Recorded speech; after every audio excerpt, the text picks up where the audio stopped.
பெண்கள் முடியை மறைப்பது அவுரத். பெண்கள் முடியை திறந்து கொண்டிருக்க கூடாது. புர்காவுக்கு பின்னாடி முடி இருக்கக்கூடாது. நீங்க இந்த உன்னையாவது வீட்டுக்கு போங்க.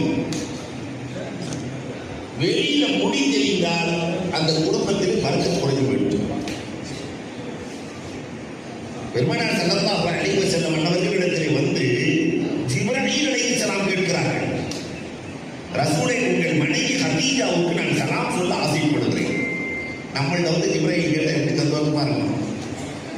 உங்க மனைவி ஹதீஜாவுக்கு சலாம் சொல்ல ஆசைப்படுகிறேன். பெருமானார் என்ன சொன்னாங்க தெரியுங்களா? அல்ஹம்துலில்லாஹ் வாங்கன்னு கூட்டு போல, என் மனைவி ஹதீஜாவிடத்தில் கேட்டு சொல்கிறேன். அப்ப மனைவிக்கு கொடுத்த முக்கியத்துவம். சரி, போய் ஹதீஜா ரலியல்லாஹு போது தாராளமாக கூட்டுவாங்க. ஜிப்ரீல் அலைஹிஸ்ஸலாம் வருகிறார்கள், ஹதீஜா ரலியல்லாஹுக்கு சலாம் சொல்கிறார்கள். ஆனால் ஜிப்ரீலை பார்க்கிற அளவிற்கு கண்ணின் பவர் ஹதீஜா ரலியல்லாஹு இல்லை, பார்க்க முடியாது. ஆனா வந்தது ஜிப்ரீல் தெரிஞ்சு சொல்லணும். ஹதீஜா ரலியல்லாஹு சமணம் போட்டு உட்கார்ந்துட்டு ரசூலுல்லாஹ் கூப்பிடுறாங்க, நாயகமே கொஞ்சம் வாங்கல, கணவரை என்னுடைய மடியில உட்கார்ந்த வலது தொடைகளை அவர்கள் ரசூலுல்லாஹ் வந்து உட்கார்றாங்க. இப்ப நம்மை ஜிப்ரீல் பார்க்கிறாரா? அவன் பார்த்துட்டு தான் இருக்கிறாரு.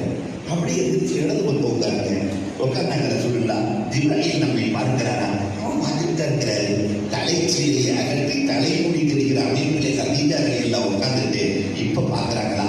ஜிப்ரீல் தலை நெறிக்க ஓடி கொண்டிருக்கிறார்.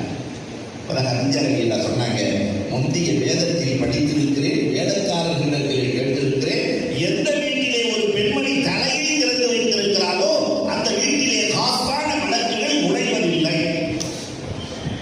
இன்னைக்கு கேரளாவில் இவ்வளவு பிரபஞ்சம் என்ன தெரியுமா?